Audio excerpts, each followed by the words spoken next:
پہلے بھی کہا تھا کہ پاکستان اب ایک اپنا اس کو اندازہ ہو گیا ہے کہ آئندہ جنگ ہوئی تو جیسے 65 میں امریکہ نے ہمارا ساتھ نہیں دیا تھا اور 71 میں ساتھ نہیں دیا تھا، اب بھی امریکہ ہمارا ساتھ دینے والا نہیں ہے۔ امریکہ نے انڈیا کے ساتھ اپنے تعلقات بنا لیے ہیں، اس جنگ میں امریکہ کے ساتھ ہے۔ وہ جو پینٹاگون کی نومبر 2019 میں اسٹریٹجی آئی تھی انڈو اسپیسفک، اس میں پاکستان ایگزسٹ ہی نہیں کرتا۔ سری لنکا کرتا ہے، بنگلہ دیش کرتا ہے، فلپین کرتا ہے، بینکاک، 14-15 ملک کرتے ہیں، پاکستان ایگزسٹ نہیں کرتا۔ یہاں تک کہ انہوں نے افغانستان کو بھی شامل کیا تھا، اب وہ افغانستان کو شامل کرتے ہیں لیکن اس طرح نہیں کرتے حالات میں۔ تو یہ جو ابھی ایسکلیشن ہوئی ہے یہ کسی بگ وار کی طرف، اور میں آج سمجھتا ہوں کہ اگلے 3-4 ہفتے کے اندر پاکستان اور ہندوستان کے بارڈر پہ ایک بہت بڑی وار جو ہے وہ چھڑ جائے گی، اور یہ وہ وار ہوگی جس کو کسی نے رکوانا نہیں ہے۔ اس سے because they want to escalate the war, they want کہ اس پورے ریجن کو ڈسٹرب رکھا جائے۔ اگر ڈسٹرب نہیں رکھیں گے تو سی پیک کمپلیٹ ہو جائے گا۔ تو دنیا ان ثبوتوں کو سیریس نہیں لیتی، کیسے وہ ہم اس کو سمجھائیں دنیا کو کہ ہمارے ساتھ یہ ہو رہا ہے؟ یہ بہت اچھے ثبوت ہیں لیکن بہت لیٹ ہے، یہ بہت پہلے آ جانا چاہیے تھا۔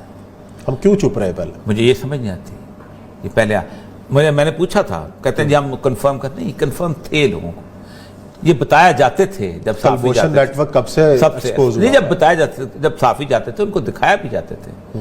میں تو زمانے گورنمنٹ میں تھا، بریفنگ میں ہمیں بتایا جاتے تھے یہ ساری چیزیں، یہ چیزیں پہلے آ جانی چاہیے تھیں۔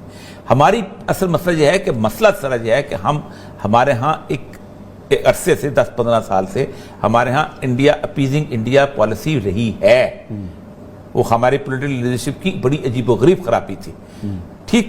کیونکہ ظاہر بات ہے فوج کی لیڈرشپ کتنی بھی ہو، اس نے بولنا پولیٹیکل ماؤتھ سے ہے، یہ بہت بڑی مجبوری ہے، اور پولیٹیکل ماؤتھ اگر نہ بولنا چاہے تو باجوہ صاحب کھڑے ہو کے اگر کہہ دیں کہ انڈیا یہ کرتا ہے تو وہ پتہ کیا کہیں گے کہ باجوہ جو ہے لڑانا چاہتا ہے انڈیا کے ساتھ، نواز شریف تو نہیں لڑنا چاہتا تھا، زرداری تو نہیں لڑنا چاہتا تھا، یہ عمران خان تو نہیں لڑنا چاتا، یہ تو فوج لڑنا چاہتی ہے جی، یہ فوجوں کا اپنا مسئلہ ہے۔ لیکن اس میں آپ کی کریڈیبلٹی ختم ہو جاتی ہے جب تک آپ وار کے ٹائم میں آپ کی کوئنسیڈنس نہ ساتھ ہو۔ اب یہ اب آ گئے ہیں، لیکن اب صورتحال ایسی ہو چکی ہے عثمان صاحب کہ اب آپ کو کیا کریں گے آپ انٹرنیشنل؟ اب جو اس وقت اگر چائنا اینڈ کنٹینر چائنا کی جنگ چھڑی تو کیا امریکہ اقوام متحدہ سے پوچھے گا کبھی؟ چائنا وہاں ویٹو کر دے کہ جنگ بند کرو تو کیا ہوگا؟ امریکہ روک لے گا، امریکہ خود اس کو ویٹو کر دے گا۔ رشیا ویٹو کر دے تو کیا امریکہ روک لے گا؟ ہم بہت بڑی جنگ کے دہانے پہ کھڑے ہیں، پاکستان اس کو ریئلائز نہیں کر رہا۔ ہم وہ لوگ ہیں، ہمارے ساتھ ہونا وہ ہے کہ ہمارے ساتھ ہمیں وہ جسے کہتے ہیں نا خرگوش بنا کے اور شکار کسی اور کا کرنا ہے۔ شکار بیسیکلی نشانہ چائنا ہے، اور وہ ظاہر بات ہے۔ اس کے بعد تو رسول اللہ صلی اللہ علیہ وسلم کی بڑی کمال حدیث میں بار بار سناتا ہوں کہ خراب السند من الہند و خراب الہند من السین، کہ سندھ میں اگر جو لڑائی ہوگی، اور ہمارے ہاں تو ہم تو سہ چکے، 15 سال سے سہ رہے ہیں، تحریک طالبان کی صورت میں ہم سہ رہے ہیں، الطاف حسین کی صورت میں ہم سہ رہے ہیں، بلوچ نیشنلسٹ کی صورت میں ہم سہ، ہماری تو خراب حدیث پوری ہو چکی ہوئی ہے۔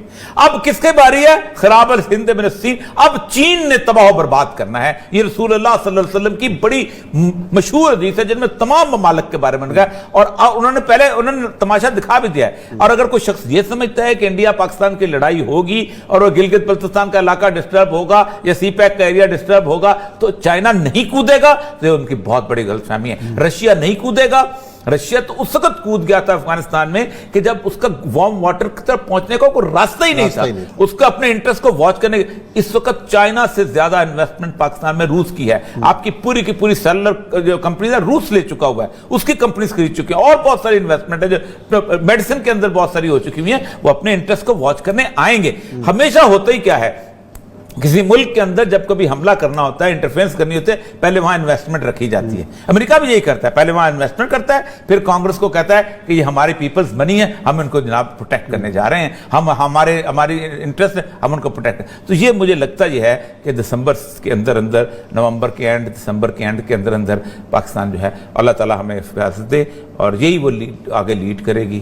نہیں، یہ تو وہ چیزیں نا جو آپ نقشہ کھینچ رہے ہیں، لیکن سفارتی محاذ پہ ہم نے کرنا کیا ہے؟ ہم نے سفارتی محاذ پہ آپ جائیں، دیکھا نا، آپ جائیں، یہ چیزیں آپ کے ایمبیسیز اس وقت صرف یہی کرنا چاہیے، یہ نہیں کر رہی نا۔ میں پوچھا 8-10 ملکوں سے، نہیں کر رہی نا۔ ہم ایٹ وار، ہم میڈیا پہ آ کے ہم ایک گفتگو کر رہے ہیں, میڈیا آپ خود دیکھ لیں, میڈیا پتہ نہیں کدھر لگا ہوا ہے. نو باڈی از ایکچولی, میں آج کو بتاؤں آپ کو, نسیم انور بریک صاحب کے گھر پہ ہم بیٹھے ہوئے تھے, آج سے 10 سال میں نے کالم لکھا تھا, تو ایک ایسے شخص, میں تھا, حمید گل صاحب تھے, وہ زیلم خان چشنیا والے صدر تھے جو پاکستان کے دورے پہ آئے ہوئے تھے, جو ان کو شہید کر دیا گیا تھا, 2 اور لوگ تھے.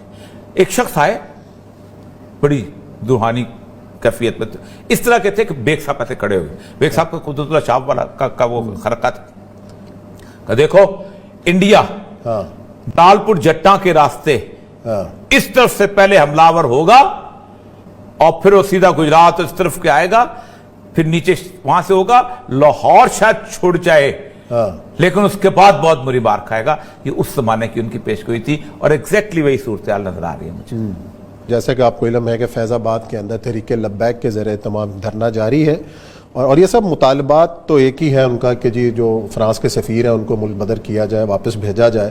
اور 1.5 سال پہلے مجھے آج تک سمجھ نہیں, دیکھیں پہلی بات یہ بہت سینسٹیو سا ایشو ہے, اور یہ سینسٹیو اس لیے ہے کہ سید الانبیاء صلی اللہ علیہ وآلہ وسلم کی پوری امت کے سامنے گستاخی ہوئی. خادم حسین رضوی صاحب کا کوئی اور مطالبہ نہیں ہے. کسی نے نہیں کہا جاؤ جا کے فرانس میں حملہ کر دو, کسی نے نہیں کہا جہاں بیری بیڑے اٹھاؤ اور بندوقیں اٹھاؤ اور جا کے, سب کو پتا ہے کہ فرانس کا اپنی علیحدہ مملکت ہے. لیکن کمال کی بات یہ ہے کہ بھارت سے ہمارے تعلقات کشیدہ ہوں تو ہم ان کا سفیر واپس بھیج دیتے ہیں اور اپنا سفیر بھی بلا لیتے ہیں, لیکن ایک جگہ سید الانبیاء صلی اللہ علیہ وسلم کی بے حرمتی ہوتی ہے, پوسٹر لگتے ہیں, سب کچھ ہوتے ہیں, اور ہمارے پاؤں لرزتے ہیں. کوئی مطالبہ ہے؟ اتنے دنوں کے بعد وہ لے کے وہاں پہنچے ہیں. مجھے یہ بتائیے, فضل الرحمان کے دھرنے پہ کسی نے لاٹھی چارج کیا اس طرح جس طرح یہاں ہوا ہے؟ سراج الحق کے کیا؟ اس کا پی ڈی ایم کا دھرنے, عمران خان کے دھرنے پہ کیا آپ نے؟ نہیں کیا نا. پولیٹیکل چھوڑ دو یار کہ وہ شخص مولوی ہے, جو کچھ بھی ہے, ایک پولیٹیکل پارٹی ہے, اس نے لاکھوں ووٹ لیے ہیں, اور یہ میں سچی بات بتاؤں کہ جس طرح عمران خان صاحب اس کو مس ہینڈل کرنے کی کوشش میں ہیں, یہ بہت بڑی چنگاری ہے جو سلگ سکتی ہے. اس لیے کہ وہاں کوئی شخص اپنے کسی ذاتی میں سب کو جانتا ہوں, بڑے قریب سے میں نے ان کو دیکھا, انہوں نے کوئی شخص ذاتی قرض کے لیے نہیں کیا. یہ کہیں گے جو گمراہ کیا ہوا ہے, مذہب کو استعمال کرتا ہے, تم نہیں کرتے رہے ہو. جب پہلا دھرنا ہوا تھا عمران خان نے کس کا ساتھ دیا تھا؟ آسیہ مسیح والے دھرنے میں عمران خان نے کس کا ساتھ دیا تھا؟ خادم حسین رضوی کا ساتھ دیا تھا. کیوں؟ اس لیے کہ شاید خاقان عباسی بیٹھا ہوا تھا اوپر. اس سے پہلے دھرنے میں آپ نے کس کا ساتھ دیا تھا؟ اس کا مطلب یہ ہے کہ آپ کی شکلیں بدلتی رہتی ہیں. رسول اکرم صلی اللہ علیہ وآلہ وسلم کی توہین ہوئی ہے, اور وہ جو نعرہ لگاتا ہے میں تو کانپ جاتا ہوں. وہ حدیث کا نعرہ تھا جو چل رہا تھا کہ من سب رسول اللہ صلی اللہ علیہ وسلم یقتلوہ, جو رسول اللہ صلی اللہ علیہ وسلم کی کو گالی دے اس کو قتل کر دو. ہم قتل کی حیثیت میں نہیں ہیں. امبیسی تو چلتی رہے گی خان صاحب, سفیر بابا آپ کی امبیسی انڈیا کی چل رہی ہے نا, یہاں بھی چل رہی ہے, وہاں بھی ڈپٹی چارلز ڈی افیئر چلائے گا نا. آپ علامتاً ایک سفیر کو نہیں واپس بھیج سکتے رسول اکرم صلی اللہ علیہ وسلم کی اتنی بڑی بے حرمتی کے باوجود. فرانس کے رہنے والے تو چپ ہو گئے, انہوں نے تو کر لیا. میں اپنے ملک میں بیٹھ کے, اور دوسرا ان کا بائیکاٹ کا ہے, وہاں بائیکاٹ کر رہے ہیں, وہ تو آلریڈی کر رہے ہیں. وہ تو آپ نہ بھی اعلان کریں تو کوئی مسئلہ نہیں ہے. ہاں کسی کے میں بھی کوئی فرانس کی خوشبو نہیں لگاتا وہاں لگانے والا, اور نہیں لگا. جس کو رسول اللہ صلی اللہ علیہ وسلم سے محبت ہوگی وہ خود ہی فرانس کا نام پڑھ کے پیچھے ہٹ جائے گا. خادم رضوی صاحب سے ایک مذاکراتی کمیٹی بنائی گئی ہے نور الحق قادری صاحب کی صدارت کے اندر, باقی علماء کرام بھی ہیں. آپ کو کوئی رول ادا کرنے کے لیے کہا جائے تو آپ کیا ان سے مطلب؟ میں تو حاضر ہوں, لیکن مجھے حکومت تو بتائے تو صحیح کہ کیا کر سکتے ہیں. دیکھیں کوئی مجھے یہ بتائے کہ احتجاج کے طور پر سفیر کو واپس بھیجنا کون سی بہت بڑی آفت ہے بھائی, کون سی قیامت ٹوٹے گی؟ کیا فرانس پاکستان کی امداد بند کا آنا پاکستان کو نہیں دیتا؟ وہ کیا فرانس پاکستان کے شہریوں کو بھیج دے گا؟ کتنے پاکستان کے شہری وہاں پر؟ سارے وہاں پر نیشنلز ہیں. وہاں تو الجزائر کے لوگ بیٹھے ہوئے ہیں, وہاں تو تیونس کے لوگ بیٹھے ہوئے ہیں, وہاں تو موروکو کے لوگ بیٹھے ہوئے ہیں. پاکستان کے لوگ, پاکستان کے شہری تو ایسے ہیں کہ پورے پیرس شہر کے اندر پاکستانیوں کے جتنے ہوٹل ہیں ان کے اوپر انڈین کوزین لکھا ہوا ہے. صرف ایک شخص کا ہوٹل تھا مبشر کا, اس نے پاکستانی کوزین لکھا ہوا تھا. اتنے یہ لوگ ہیں, ان کے لیے تو ہم نہیں مرتے ہوئے ہیں وہاں پر. وہ تو جو کمپرومائز کر کے بیٹھے, ان کو کیا کر لے گا فرانس. لیکن نہیں, مسئلہ یہ ہے کہ عمران خان صاحب کے ارد گرد جو لوگ بیٹھے ہوئے ہیں وہ کہیں گے او خان صاحب یو سرنڈرڈ بفور اے مولوی. او بھائی تو مولوی کے پیچھے نماز بھی نہ پڑھا کرو, مولوی کا ہاتھ سے اپنے بیٹے کے کان میں اذان بھی نہ ڈلواؤ, مولوی کے سامنے جنازہ نہ رکھو. یو سرنڈرڈ بفور اے مولوی. وہ شیریں مزاری صاحبہ بول رہی ہوں گی, کوئی اور 3-4 لوگ بول رہے ہوں گے, لک ایٹ دس مولوی.